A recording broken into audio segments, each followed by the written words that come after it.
DJ Ranjan Bisfi DJ Ranjan Bisfi बोला बोला बाबा गरीबनाथ की भौजी बन जाऊना ये भौजी बन जाऊना भौजी बन जाऊना आहू कवरिया चलो चल ढार देवघर नगरिया भौजी बन जाऊना आहू कवरिया चलो चल ढार देवघर नगरिया भौजी लौलिया कान्हा पकावर गेरुआ रंग के पहनलिया सरिया भौजी बन जाऊना ये भौजी बन जाऊना भौजी बन जाऊना आहू कवरिया चलो चल ढार देवघर नगरिया भौजी बन जाऊना आहू कवरिया चलो चल ढार देवघर नगरिया चलो चल ढार देवघर नगरिया DJ Ranjan Bisfi DJ Ranjan Maithili music की शानदार प्रस्तुति। पहले सावन के सोमवारी लट करू न ये सब जाय छै अहू भौजी चलू न ये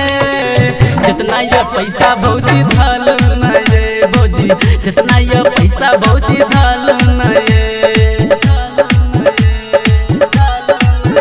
पहले सावन के सोमवारी लट करू न ये सब जाय छै अहू भौजी चलू न ये जितना ये पैसा संबधलू न ये भौजी जितना ये पैसा संबधलू न ये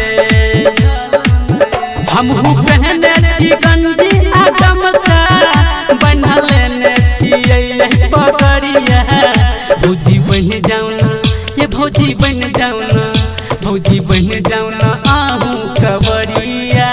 चलो चल ढार देवघर नगरिया भौजी बन जाऊना आहू कवरिया चलो चल ढार देवघर नगरिया शंकर भगवान की डीजे रंजन विस्फी डीजे रंजन विस्फी बाबा भोला के महिमा छै सबसे महान ओकर कृपा जानै छै ए दुनिया जहान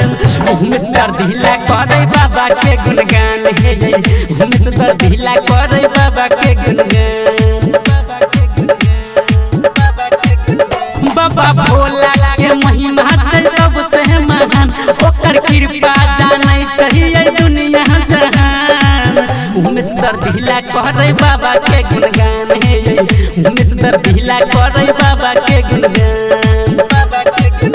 राइटर दर्द दुर्गेश के संगे नाचै छै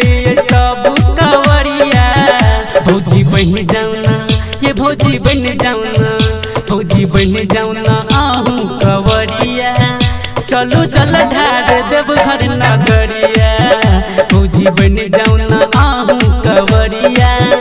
चलो चल ढार देवघर